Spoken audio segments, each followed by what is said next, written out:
has been a leader of the Ethical Culture Society for Bergen County, New Jersey, since 1974, and since 2008 has served as a part-time leader of the New York Society for Ethical Culture. Joe is an activist. He has worked on behalf of human rights, civil liberties, and in opposition to death penalty, as well as many other progressive causes. He founded the Northern New Jersey group of Amnesty International in 1974 and currently serves as the president of the Bergen County Sanctuary for Asylum Seekers, founded by the Ethical Culture Society of Bergen County. This is a coalition of religious and human rights organizations that provide services for asylum seekers who are released from federal detention. As a writer and educator, Dr. Chuman teaches human rights at the graduate level at Columbia University. He has taught at the United Nations University for Peace in San Jose, Costa Rica. He also has published numerous articles in the Record of Bergen County, New Jersey, in New York Times, The Humanist, Free Inquiry, Humanist Judaism, and other periodicals. He actually has an article in a recently published book on science, which is on the table, so if any of you want to take a look afterwards, please do. And he has published many articles on ethical culture and religion in several encyclopedias.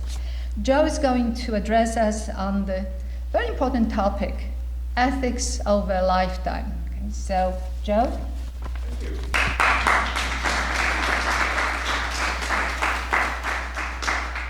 Thank you. It's always an honor to be introduced by Enrica. She's such a stellar member of the Society and so devoted to the task that she undertakes. It's really marvelous. And we're all in our debt. I mean, she really strengthens the fiber of our community, and we're fortunate to have her. And thank you, Mr. Tabman. We don't know each other, but thank you for providing the beautiful music this morning. It's great. Yeah, I want to talk about...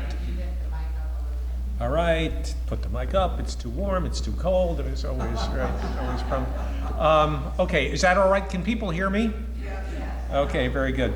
What I want to talk about is ethics today, but I want to apply an understanding of ethics in the service of trying to mollify, soften what I think has become a very raw discourse in public life in America.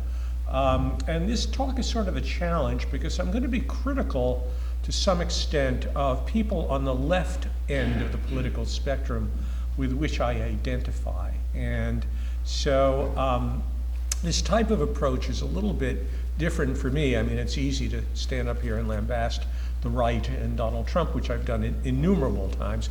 But in effect, what I want to do is sort of change the perspective a little bit and talk about a problem in society which I think emanates from elements in the progressive wing of the political spectrum. Well, we go as follows. We live in a time of foreboding and uncertainty, and I'm speaking primarily of our political moment. Who would have thought just a few years ago that our very democratic institutions would be imperiled, or that so many of our fellow Americans would fall under the sway of an ignorant, uncouth demagogue? But it is not merely the larger political forces that attract my attention. I am concerned about the interpersonal relations that characterize the tone of American society.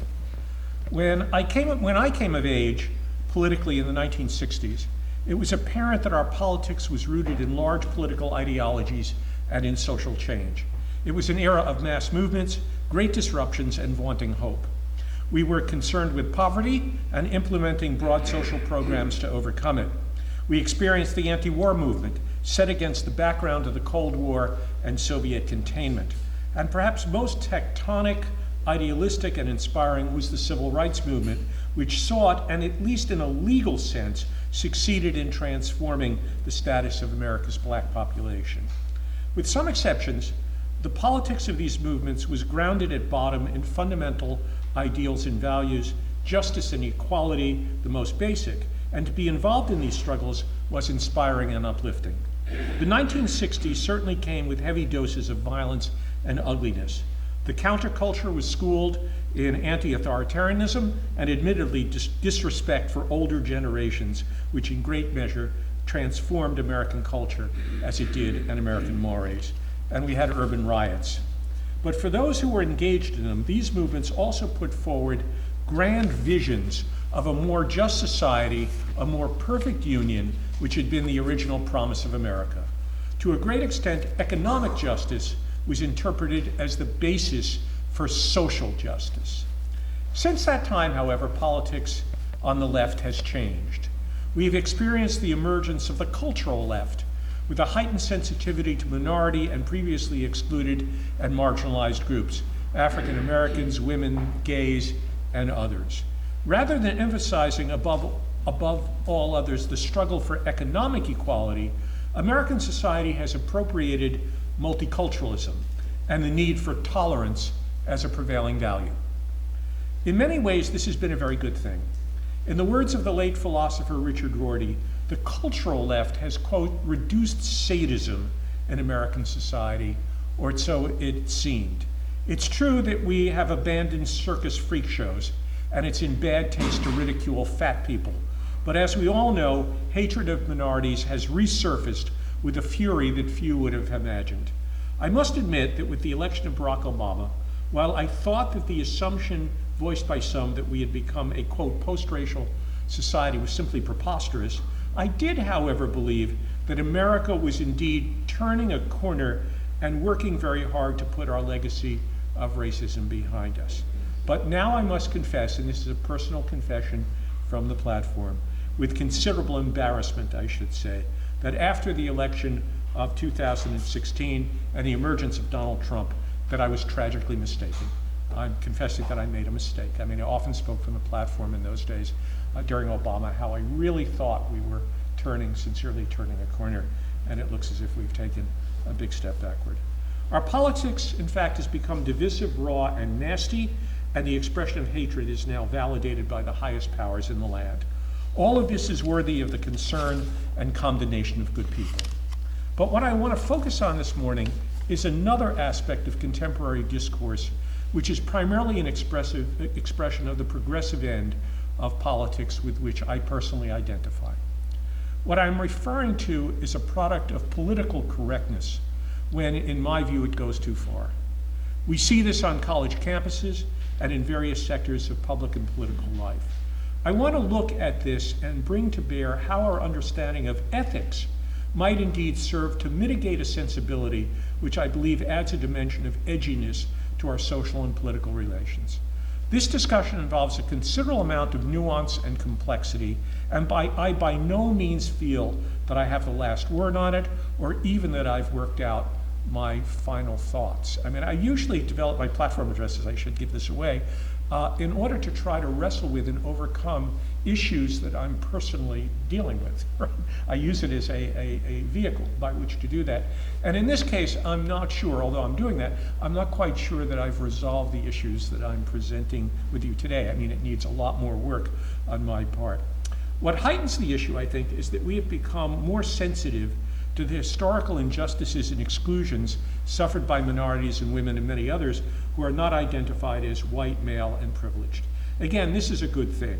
It is important to be sensitive to others and to the historical injustices that inform both oppression and privilege, depending on which end of the social hierarchy you stand on.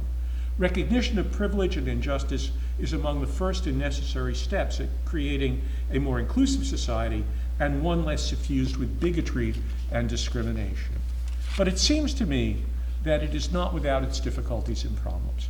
What concerns me here is that it seems as if our relations have become very edgy and fraught, that people are at times too quick to take offense even when offense is not intended, and the response and condemnation can be too categorical and too dismissive. Clearly, I am not talking about the ominous upsurge of white supremacy and blatant racism that needs to be condemned in the strongest terms possible. And there is no place for harassments and threats, which are both dangerous, illegal, and need to be aggressively prosecuted. But what I'm talking about is speech of a different order. I'm speaking of the unintended discriminatory remark which ends up subjecting the person who makes it to a degree of condemnation and at times ostracization, which is, in my opinion, disproportionate and excessive, and ends up categorically labeling the person as a racist or sexist, homophobe, Islamophobe, or whatever, when he or she deep down may not be.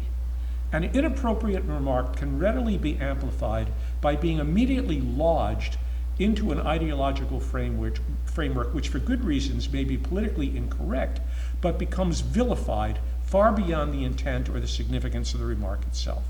Say the wrong word, or perhaps engage in what is an unacceptable mode of behavior 20 years ago. A behavior, and I'm not talking about violent or seriously transgressive behavior, and I'm not excusing Brett Kavanaugh, a behavior, however, one has truly left behind, and one may find oneself nevertheless currently vilified. There is a maxim that a person should not be defined by the worst thing that he or she has ever done. I believe this, and this is the prevailing point of my talk. But this dismissive tendency, I believe, is in our times ramped up by the news outlets that seek ratings through sensationalization, and the internet that frankly appeals more to immediate impulsive reactions than to reflective and deliberative thought. Admittedly, this issue is complex and depends on context. Not all offensive remarks are the same or carry the same weight, and in my view, therefore, do not merit the same response. If a person has a history of discriminatory behavior in what he says and does, it seems to me any bigoted remark he makes in the moment is far more significant than if he utters something that is simply thoughtless, impulsive, or stupid, but by any balanced reckoning is not out of character, and I think it is important for the rest of society to notice that difference. My point is that I think that social and public discourse has reached the point by which we are less circumspect about context than we need to be in order to be fair and in order not to further inflame what is a tense social environment. Some remarks come with the full weight of hatred, which reveals a continuity of character by the perpetrator, while others do not. A further point is that we are all fallible creatures, and we are all capable of saying things that are stupid and offensive, including those which we didn't mean to say, and which cause us embarrassment and shame when we later reflect on them. And the universality of that fact ought to give us pause when we are prone to sit in judgment of others and readily hurl epithets at people for having uttered something which may be in some sense bigoted. In short, I think we have become too quick and too absolute in the propensity to sit in judgment of other people. I realize that my taking this position is somewhat dangerous, in that I am not a minority nor a woman, and have not carried a history of being on the victimized end of hatred and bigotry. I've indeed enjoyed that privilege, and I think that all people who do enjoy that privilege need to be especially sensitive. But there are different ways to look at this. To make my point, take for example a recent incident that occurred involving Democratic Party candidate Andrew Yang, as reported recently in the Guardian newspaper. I found this incident refreshing because it seems to stand against the ethos of immediate and categorical condemnation I find troubling. The article said as follows, quote, "The Democratic presidential contender Andrew Yang insisted on Sunday the words of a new Saturday Night Live cast member," this was somebody who was auditioning to be on Saturday Night Live, that the words of a new Saturday Night Live cast member who called him, quote, "a Jew chink," should be taken in a slightly different light. To continue the quote, there have been a number of reactions to my call for forgiving Shane Gillis, who is the auditioner, Yang said on CNN's State of the Union. "I've experienced a lot of anti-Asian racism throughout my upbringing, and it hurts. It's something that's very real. I do think anti-Asian racial epithets are not taken as seriously as slurs against other groups." But echoing a series of tweets, the tech entrepreneur, that is Yang, added, quote, "At the same time, there's the bigger picture. I believe that our country has become excessively punitive and vindictive about remarks that people find offensive or racist. We need to try to move beyond that if we can, particularly in a case where the person is like a comedian whose words should be taken in a slightly different light." On Saturday, Yang tweeted, quote, "For the record, I do not think he should lose his job. We would benefit from being more forgiving rather than punitive. We are all human," end quote. I found that in these times a rather refreshing remark, and he's come under a lot of criticism for not categorically condemning, for taking a forgiving attitude, and so on and so forth. Well, to be sure, Yang's example may not have been the best, in that comedian in question does seem to have a pretty unsavory history of racist humor. But Yang's response drew considerable attention as well as criticism, again, because it runs against the prevailing ethos of the moment. Absolute and immediate condemnation seems to characterize the prevailing proclivities of the day. But that's the point I want to make. I think that we need to be more supple, more nuanced, more contextually sensitive than the current moment leads us to be, while recognizing that each circumstance is going to be different and call for a different response. But I must admit again, I find something refreshing, indeed humanizing, in Yang's call for forgiveness, rather than an almost dogmatic summoning of name-calling and condemnation, and glibly placing and writing off the offender as in the camp of the irredeemably racist, even if in this case it might have been slightly misplaced. Believe me, this is not to validate racism. It is rather to be sensitive to contexts and not paint every offense with the same brush. A few related thoughts here. And here I'll put myself out. While we need to be sensitive, I'm concerned that words indeed are cheap. It is just too easy, I think, for people to point a finger at others, condemn them for their racism and insensitivity, and achieve a smug sense of righteousness and superiority. There's a phenomenon I like to refer to as, quote, the narcissism of righteousness, which I think is something we should try to avoid. In many cases, the person we glibly condemn could readily be ourselves. It was Jesus who said, quote, first cast out the beam out of thine own eye, and then you shall see clearly to cast out the mote out of your brother's eye, end quote. Well, we can take this in two ways. First, be not too quick to judge, lest ye be judged. But we can also interpret Jesus, I think, as a type of first century psychotherapist, in that we take our own shortcomings and almost inevitably, at least in part, project them onto others and therefore develop a distorted view of other people. We've just, of course, recently passed the 10 days of repentance in the Jewish calendar, when one is encouraged to introspect on the ways in which he or she has offended others, seek forgiveness, and engage in restitution to demonstrate a change of heart that merits that forgiveness. In Judaism, to receive forgiveness from the one we have offended, the offender needs to do something, has to do something. Judaism is very behavioristic, needs to do something to demonstrate that there's been a true turning of the heart. In Hebrew, the word is teshuvah, a turning of the heart. Simply asking for forgiveness and readily receiving it is not sufficient. In Judaism, there's no cheap grace, as the Protestant theologian Dietrich Bonhoeffer had put it. There's something about that I like indeed very much. I believe in repentance. If one has severely injured and hurt another person, one has to engage in an act of restitution and so on, and try to demonstrate that there has been a true change in the person's behavior, in their way of being, before forgiveness really makes any substantive sense. My concern is that in these divisive times, we have lost sight of the need for forgiveness, and our social relations, as noted, have become excessively tense and brittle. Sensitivity to others is a good thing, a necessary thing. But human that we are, there will inevitably be times when we fall short and not be as sensitive as we need to be, or our better angels tell us that we want to be. Increased anxiety that one may inadvertently offend at every turn, I think, is not a good way to walk around. And committing offense without the capacity for atonement or forgiveness, again, leaves society very brittle. But none of this is easy at all. It is the nature of human society that there will inevitably be differences of opinion resulting in adversity, conflict, and offense. Well, here I must admit that I am a bit old school. I have long been a card-carrying member of the ACLU, and I must admit that I am a First Amendment and free speech romantic. Again, as a child of the 60s, I was identified with the New Left, but I was also socialized politically by a Supreme Court that included such luminaries as William O. Douglas, Hugo Black, Thurgood Marshall, and my own New Jersey's William Brennan. People here remember those guys? Okay, good, right.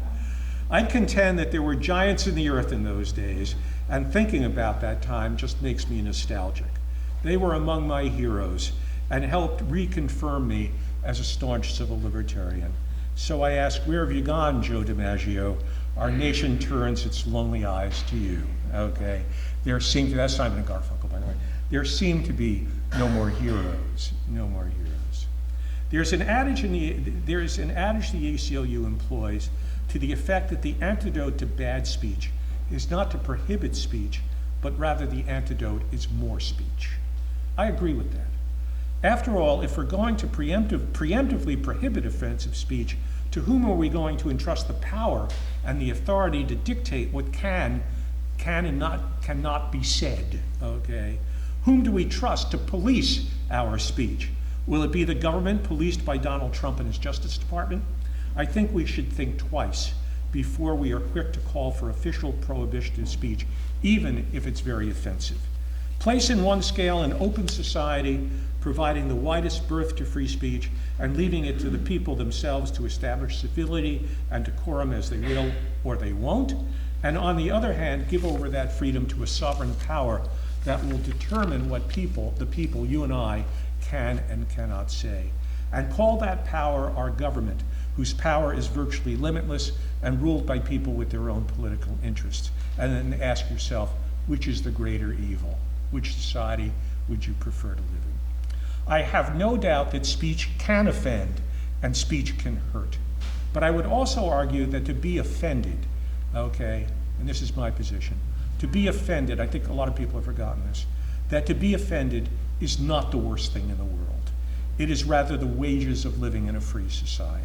Sorry to be arrogant, but if one is offended by the speech of others, maybe it's time to get a thicker skin or simply scream back louder. Oh, it's true. That's what a free society requires. Demanding that government prevent the speech from being uttered in the first place, I think leads us down a dictatorial road that I personally dread to walk upon. College campuses have become venues in which the issue of what can and cannot be said seems to have reached a very high pitch. I have taught in the academy now for more than 30 years, although part-time, and have been a student at all levels of education for more years than I can count. Yet I personally see little warrant why speech in a college environment, and especially in a college environment, should be circumscribed because it might personally or politically be offensive to some students. In the first instance, it curtails the value of academic freedom, which is the mainstay of academic environments. And secondly, the process of learning, I think, itself is predicated on being exposed to ideas you oppose, even find offensive, or believe are downright wrong. That's how we grow intellectually. That's how we grow, through that dialectic, through that conflict. That's how we grow intellectually and society advances. If you don't believe me, just read John Stuart Mill, who is the apostle, okay, of an open society and free speech. Let me say, the call for censoring speech or particular speakers in college, in my personal experience, primarily has gone on not within classrooms, I think, but outside of classes, involving guest speakers to events invited by various groups. And I could go on about examples. As a professor of human rights, and I don't want to, it'll take too much time. I have international students, and many of them are Arabs and Muslims. And I'll say very briefly, at times when it's relevant, I will present my own position, my own personal position on Israel. And I do not take the ultra-leftist position that demonizes Israel or feel that its Jewish character has to be eliminated. That's not my position, as much as I condemn the humiliation, cruelty, and stupidness of the occupation, which I think needs to end. Okay, it's bad for Palestinians, very bad for Palestinians. It's bad for Israel's future. But I do not take what has now become the fashionable leftist position on this.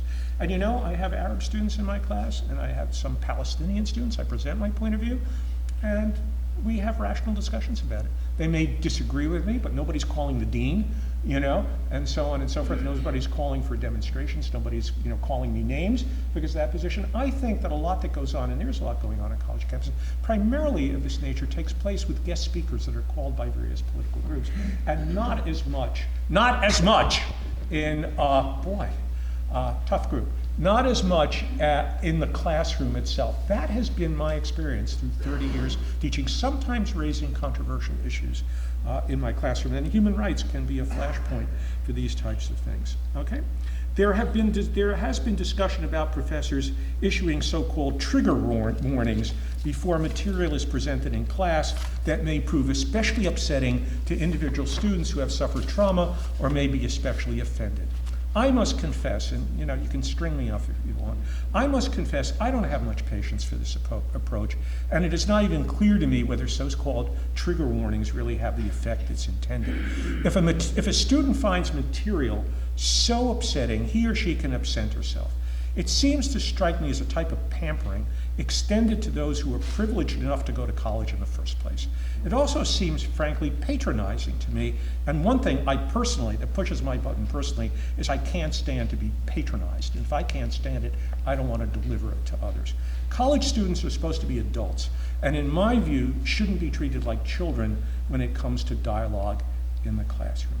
As I see it, life is hard. And the world can be a tough place, and not every environment needs to be made comfortable and pleasant in advance.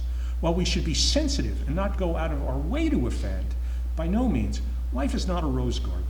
Having said that, as a professor of human rights, and just to show that I'm not closed-minded or dogmatic about this, I did have one foreign student who, I have introductions. We go around the first class and students introduce themselves. In the introductory period, she said, in fact, that she was a victim and a survivor of torture in the country in which she came. And in that case, I did tell her that we were going to devote one of our class sessions to a discussion about torture and so on and so forth, and that she should feel perfectly free to absent herself. Well, but that seemed to be an extreme case, and quite interestingly, she said that she wanted to participate in the class, and it turned out to be perfectly okay. I mean, she was able to handle the discussion despite her own personal horrid experience being on the victim end of having been tortured. Okay. Anyway, I have no doubt that speech can be especially hurtful to historically oppressed and abused minorities. But even here, I conclude not all members of minorities will by necessity respond in the same way, okay? Some may choose to ignore insults, others may choose to hold counter demonstrations, some may use the occasion to enhance public education about the history of oppression and exclusion. But I want to get back to the issue of forgiveness and how it relates to ethics, for this is really the mainstay of my address this morning. All I've said heretofore is really a very long introduction, but don't worry, I'm not going to keep you here for another hour, okay? Very long introduction, coming sort of to the payoff. I think that how we think about ethics can play a role in mitigating some of the tension in our public discourse, which again I think is often too quick to criticize and condemn. There are actually three approaches to ethics, technically. The first two relate to how to decide what is right and wrong and good and bad, and require us to make judgments, often stark judgments.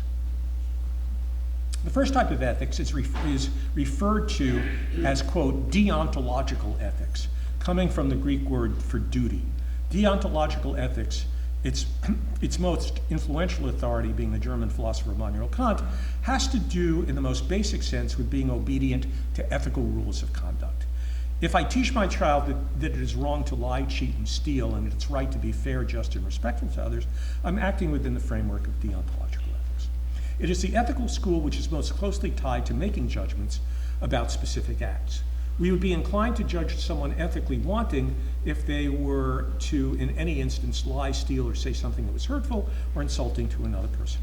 Indeed, we do this all the time, and very often it's called for and necessary. Indeed, judgment is essential for ethics, and sometimes if we are overly zealous or self-righteous, it can lead to a stance of being too judgmental, okay? Which is, I'm trying to say, can lead to social relations that are fraught, divisive, and strewn with tension. We are often quick to judge, but again, there can be no ethics, friends, without judgment. It's a fact of life. The second type of ethics, which I don't want to deal with to any great extent at all, also involves rules, but is somewhat more diffuse, and that is utilitarian ethics. Utilitarian ethics also deals with what is right and wrong, good or bad, and ethical judgments, and is derived from ethical rules. However, utilitarianism does not start with rules, but what is right or wrong has to do with trying to assess the consequences of one's actions. In briefest terms, if the results of one's ethical decisions bring the greatest good or happiness for the greatest number of people, then that choice or that behavior is ethical and should be undertaken. But here's my point. There's a totally different approach to ethics, and this is really the focus of my talk. Beyond asking what actions or decisions are right or wrong, for which we can hold a person to immediate judgment, ethics also relates to a very different field of behavior. And that is the question, it tries to answer the question, how can I live a good life? What makes for a good life? Ethics partakes of that too, okay? This puts ethics in a totally different framework. Ethics in this sense asks what makes for a moral life as well as a life that is fulfilling, satisfying, and happy. In short, at some point, this ethical approach joins together a life that is fulfilling with a life that is also moral. But it is ethics over a lifetime and not individual choices or acts that are at issue here. This approach to ethics, which has its origins in ancient times, but is recently receiving a revival in ours, is often referred to as, quote, virtue ethics. It is something I like a great deal and is indeed, I think, a softer approach to ethics. To understand how virtue ethics works, it's useful to look at Aristotle, who was arguably the father of virtue ethics. Aristotle, though not a scientist in the modern sense, employed biology as the template or the basis of his ethics, which he thought gave us clues to how we should behave if we aspire to live a good life. In briefest terms, for Aristotle, the good life is equated, this is the central point, which is really very beautiful. In briefest terms for Aristotle, the good life is equated with the maximization of human flourishing, It was Aristotle's contention that all living things by nature seek to maximize their potentials. And given the right conditions, they will. Seeds will sprout and grow into mature plants and flowers, and from little acorns, mighty oaks grow. So it is with human beings. We all have physical, emotional, sexual, intellectual potentials, and much more. By nature, we strive to grow in mind and body. Through the choices we make, and no doubt a considerable amount of luck, these potentials can remain stunted or they can flourish. If they remain stunted, fulfillment and happiness will not be ours. But to the extent that we can maximize our potentials, to the extent that we do flourish, we find fulfillment, contentment, and what we might call happiness. The Greek word Aristotle employs as a rough equivalent of happiness is, the word in Greek, is eudaimonia. Daimon meaning a spirit, and eu meaning good or well. So to experience eudaimonia is to be good-spirited, or to have your spirit fulfilled. Again, eudaimonia is tagged to the idea of flourishing. But for Aristotle in virtue ethics, there is more. In his view, in seeking to live the good life, we need also to realize our virtues.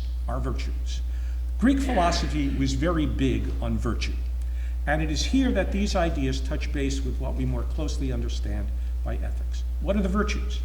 In Aristotle's reckoning, there are about a dozen of them.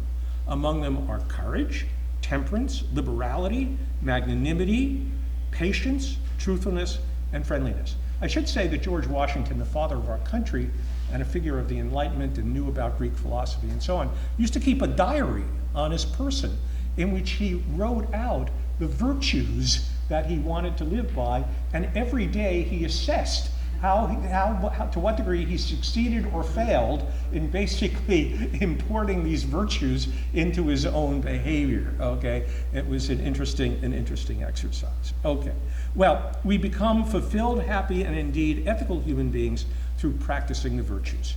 Practice is essential to Aristotle's version of the good life, which makes him a type of behaviorist.